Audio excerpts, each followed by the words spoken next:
Hello everyone, welcome to our show, Spiritual States. With us is Dr. Michael Laitman. Hello, and today we'd like to talk about pride.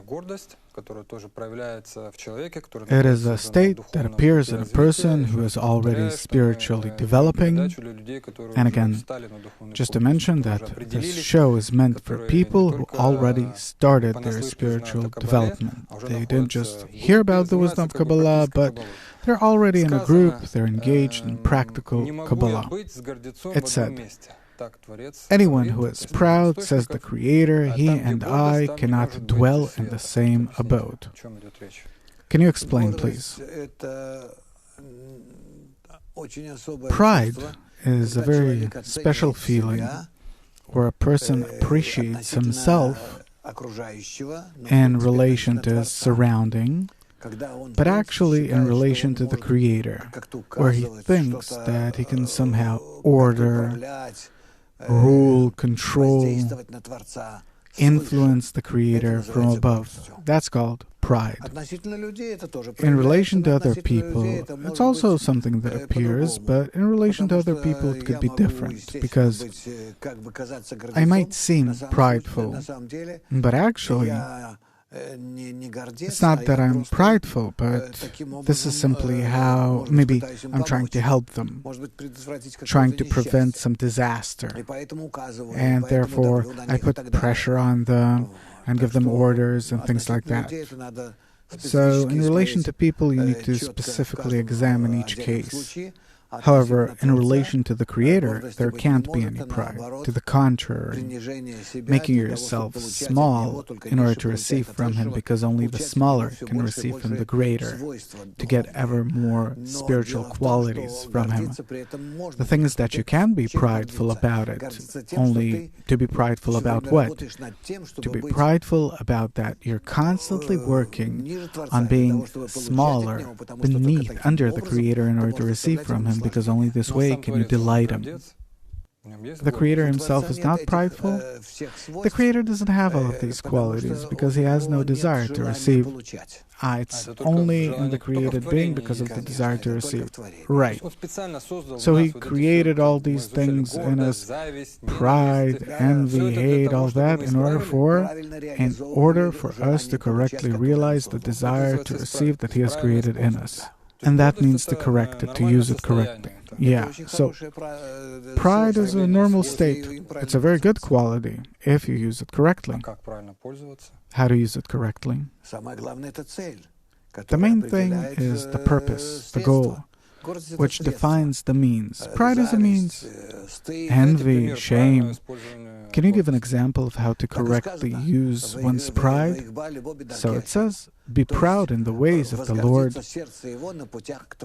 meaning that your heart should be proud on your way to the Creator. So I can be proud about that I was chosen, that the upper system, higher system, has chosen me in order to draw me to it, so that I'll pull everyone else with me. And what is negative pride? Incorrect usage of it. Exactly, incorrectly using it. For example, when I use my pride and it's unfounded, I'm not bringing anyone else to the goal, I don't bring them closer to anything. I'm prideful towards them because of what? Because that's how I am. It's not up to me. Therefore, the pride isn't accounted to me. Well, I'm prideful in that I'm pretty, strong, smart. The Creator created me that way. I'm proud that the Creator made me that way. What for? Well, He knows. But what's your role here? You're not taken into account. Well, He created me that way, so probably I deserved it or something. Wait a moment. I need to respect you? What are you prideful about that the Creator created you that way? It's not pride for yourself, but for the Creator, or that He made you that way, but what for? What are you realizing by it? Well, I also made an effort. That's something else. You made an effort in order to become a special person. And now the question, is this really a special person? Special in what? In that the police searching for him for an entire year and can't catch him? What makes him special? And here you see, how do you behave in relation to other people, in relation to the Creator?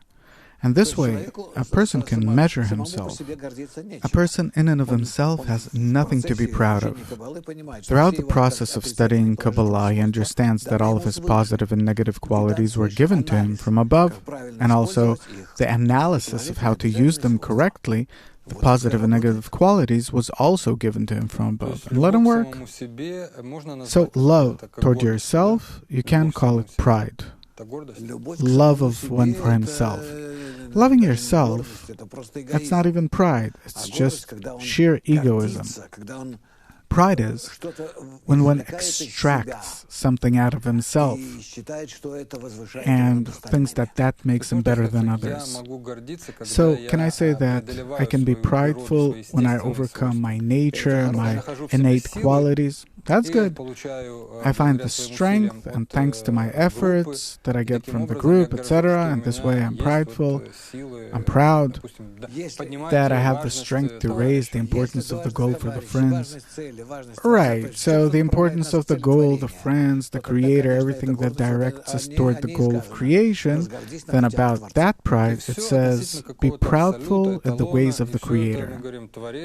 So it's all measured in relation to the Creator, connection in the group, etc., etc. I measure all other qualities in relation to that, whether they're positive or negative, etc. Suppose a hero. Who's called a hero? The Creator? Only the Creator. Yeah, so it says, but it's written in the Kabbalistic source texts that a hero is a person with a broken heart.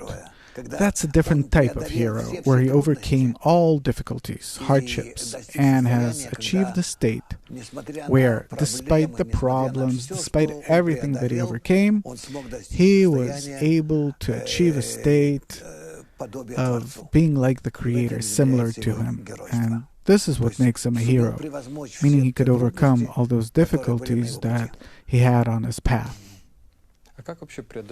How to overcome pride? Is there some method? Only in the group, where you annul yourself in relation to it. You are a zero in relation to the friends. That's the most correct thing. Because the Creator, we don't see Him, we don't feel Him, at least not always. In relation to the group, it's the simplest to do. I read in your blog that pride is to think in any situation that could happen in life that someone else needs to change and not I myself. Yeah, but that's already a completely different level. Meaning I myself need to change, right? And not to change others, as it is common. Because I feel the world the way I feel it. Therefore, if I'm prideful, then I'm looking at the world incorrectly. To see the world correctly means that I myself am the lowest, a zero, and I have the right to exist only if I'm connected to and directed toward the Creator, the upper. Can I be proud about finding the strength in me to do good deeds for other people? Can I be proud about that, or it's the Creator? You answered it. So the Creator gave me the strength. Well, actually, the correct analysis brings us only to the Creator. And therefore, if I'm proud about being connected to Him, He gave me the strength, the wisdom, directed me toward how to do that which I did, and what I'm proud about is that He gave it to me, that He did it through me. So I can actually be proud only about that He gave me these forces. He, inside of me, does everything, controls everything, so there's nothing to be prideful about altogether. There is that you and your group have created such conditions in order to be a correct system so that the Creator will do the correction through you. So I discover that he is the fuel, he did everything. Where am I here? You? You are that machine, mechanism, system through which he corrects everything. And you're proud about it. You're proud that you are the Creator's servant. Everyone else are like conductors, and he's an electrical current. But for that, you need to make yourself that way. From a state of complete egoism, you need to reach a state where the Creator molds out of you whatever He wants. And you annul yourself and are ready for any of His actions in you. Thank you very much. Till next time, all the best.